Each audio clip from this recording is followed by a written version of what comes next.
Bonjour, je m'appelle Caroline Souban, je suis la responsable du restaurant Les Petits Plats de Maurice et également de la boutique vélo Les Petits Vélos de Maurice. Mais on est aujourd'hui au Petits Plats de Maurice. Qu'est-ce que les Petits Plats de Maurice?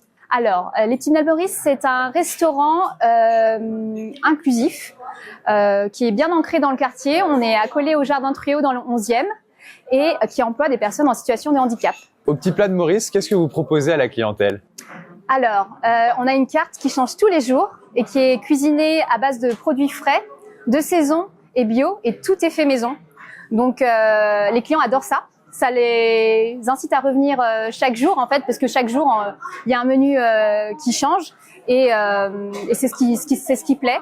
Et le petit truc en plus, je trouve, qu'on a au restaurant, c'est vraiment l'accueil souriant de la part des serveurs, parce qu'on voit qu'ils aiment vraiment ce qu'ils font.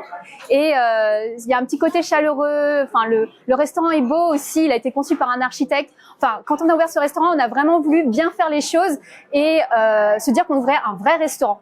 Pas un restaurant d'application ou pour faire semblant ou pour former. Non, non, c'est un vrai restaurant dans lequel les gens viennent parce qu'ils ont envie. Et il y a ce petit truc en plus où il y a des personnes en situation de handicap, mais c'est encore mieux, quoi. D'où viennent les produits cuisinés? Les produits sont en général sont français, locaux, autant que possible, de saison et bio quand on peut. Voilà. On cuisine des légumes, du poisson, viande. On a aussi un rôle un peu d'éduquer peut-être le palais de nos travailleurs, puisque en fait au restaurant on sert aussi les travailleurs de l'ESAT qui travaillent ici et ils ont droit également au même menu. On a voulu faire ce pari de l'ouverture en fait sur le milieu ordinaire et permettre à tout le monde d'en profiter. Vous avez ouvert il y a 6 ans. Quelle a été l'évolution du restaurant sur ces 6 années? Alors, il y a eu pas mal d'évolutions, effectivement. Quand on a ouvert, on avait mis en place un système de commandes en caisse.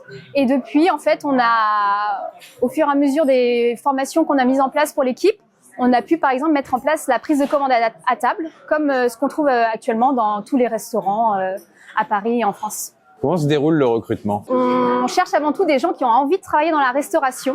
C'est vraiment, on va dire, le critère principal. C'est des gens qui ont envie de travailler dans la restauration. Et ici, on leur donne l'opportunité d'exercer ce métier. Donc, soit celui de serveur, soit celui de commis en cuisine. Et on les forme ensuite. Donc, la formation, elle va être continue. Comment ça va se dérouler? Effectivement, l'équipe est plutôt jeune. En général, il y en a qui ont déjà eu un CAP ou autres, qui ont eu d'autres expériences ailleurs. Mais on est là pour les former vraiment au métier. Donc, que ce soit en cuisine avec le chef et leur monitrice cuisine ou en salle avec la monitrice salle et l'aide-monitrice, on est là vraiment pour leur apprendre un métier. Quelles ont été les adaptations que vous avez dû mettre en place? Les temps de pause, quand ils en ont besoin, ils peuvent en prendre. La monitrice salle, par exemple, a mis en place un système de checklist. Donc, ils ont des tâches très précises à faire, que ce soit au niveau de la mise en place ou en fin de service à la fermeture. Et en fait, ils peuvent cocher les cases et donc pas avoir forcément à tout mémoriser. Voilà. Sur le restaurant, du coup, il y a combien de personnes encadrantes et combien de travailleurs en situation de handicap? Alors, en cuisine, on a le chef et la monitrice cuisine qui encadrent une équipe de 8 commis actuellement. Et en salle, on a la monitrice salle ainsi que l'aide-monitrice qui encadre également une équipe de 8 serveurs en salle. Vous êtes ouvert tous les midis de la semaine, c'est ça? Alors, on est ouvert du lundi au vendredi pour le service du midi uniquement.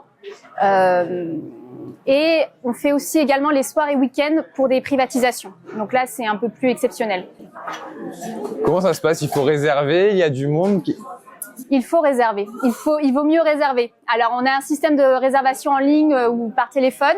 Après, on a des clients qui viennent aussi directement. On est un petit peu caché, donc ça fait un petit peu le restaurant un peu caché. Mais une fois que les gens connaissent et que les clients découvrent, souvent ils prennent vraiment plaisir à revenir. C'est le petit restaurant de quartier qui accueille des habitants, des travailleurs du coin et aussi des groupes. On accueille effectivement des entreprises qui viennent faire des formations aussi au restaurant. Comment vous êtes retrouvé à titre personnel à se retrouver dans ce cadre-là, à travailler avec des personnes en situation de handicap?